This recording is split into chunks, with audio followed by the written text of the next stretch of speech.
السلام علیکم ورحمۃ اللہ وبرکاتہ۔ میرے عزیز بھائیوں اور بہنوں، آج کی ویڈیو ایک نہایت اہم حدیث مبارکہ پر ہے، جس میں رسول اللہ صلی اللہ علیہ وسلم نے بخل کی اصل حقیقت بیان فرمائی ہے۔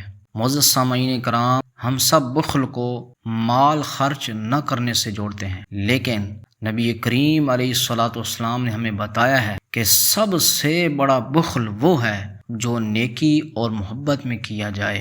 حضرات گرامی، معزز سامعین کرام، ایک حدیث مبارکہ ہے جو بخاری شریف میں بھی ہے، ترمذی شریف میں بھی ہے، نسائی شریف میں بھی ہے۔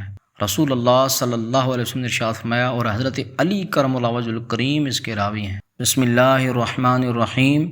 قال رسول اللہ صلی اللہ علیہ وآلہ وسلم، البخیل من ذکرت عندہ فلم یصلی علیہ۔ ترمذی شریف۔ بخیل ہے وہ شخص جس کے سامنے میرا ذکر کیا جائے اور وہ مجھ پر درود پاک نہ بھیجے۔ اللہ اکبر! کتنی بڑی حدیث ہے، کتنی بڑی وعید ہے اس شخص کے بارے میں کہ جب نبی کریم علیہ الصلوۃ والسلام کا ذکر خیر آتا ہے، اس میں گرامی محمد صلی اللہ علیہ وآلہ وسلم آتا ہے، تو اگر وہ بندہ آپ پر درود و سلام نہیں بھیجتا تو حضرات گرامی وہ سب سے بڑا بخیل شخص ہے۔ تو حضرات گرامی، اس حدیث پاک میں بخل کا مطلب صرف مال یا کنجوسی نہیں ہے، بلکہ اصلی بخل شخص وہ ہے کہ جو حضور علیہ الصلوۃ والسلام کا نام جب لیا جائے بندہ درود شریف پڑھنے میں کنجوسی کرے۔ حضرات گرامی، درود شریف محض الفاظ نہیں ہیں، یہ رحمت، سکون اور برکت کا سمندر ہے۔ ایک درود پر اللہ تعالیٰ 10 رحمتیں بھیج رہا ہے، فرشتے اس کے لیے دعا کرتے ہیں، گناہ معاف ہو جاتے ہیں، درجات بھی بلند ہوتے ہیں۔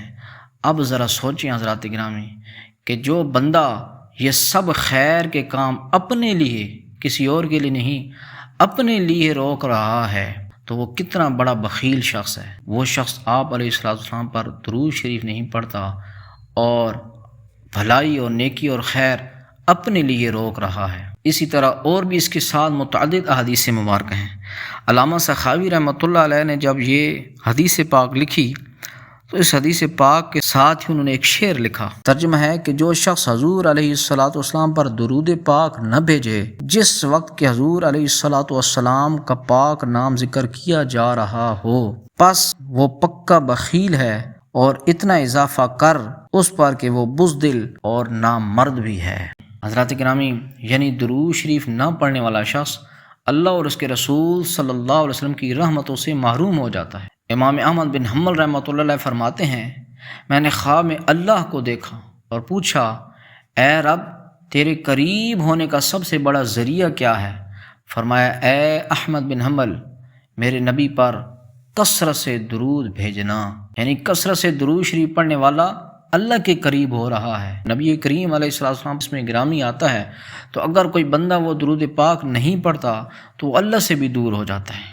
تو حضرات گرامی، اس درود شریف کو بخل سے کیسے ختم کیا جا سکتا ہے؟ دیکھیں، درود شریف ایک ایسی چیز ہے جو بخل کو جڑ سے نکال دیتا ہے۔ کیسے؟ جب بندہ درود شریف پڑھتا ہے تو درود دل کی سختی اور تنگی کو ختم کر دیتا ہے۔ حضرت امام حسن بصری رحمۃ اللہ علیہ فرماتے ہیں، درود شریف دل کو زندہ کرنے والی دوا ہے، دل سے کنجوسی کو ختم کر دیتا ہے۔ بخل کی جڑ جو ہے یہ حضرات گرامی خود غرضی ہے۔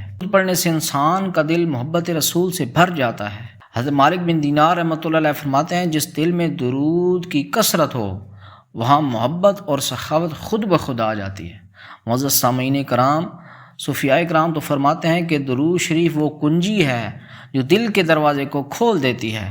حضرت شیخ عبدالحق محدث دہلوی رحمۃ اللہ علیہ فرماتے ہیں، درود شریف سے دل روشن ہو جاتا ہے اور بخل اور حرص ختم ہو جاتی ہے۔ حضرات گرامی، اور ایک اور آپ لوگوں کو عملی نصیحت ہے کہ ہر نماز کے بعد 10 مرتبہ درود پاک پڑھ لیا کریں۔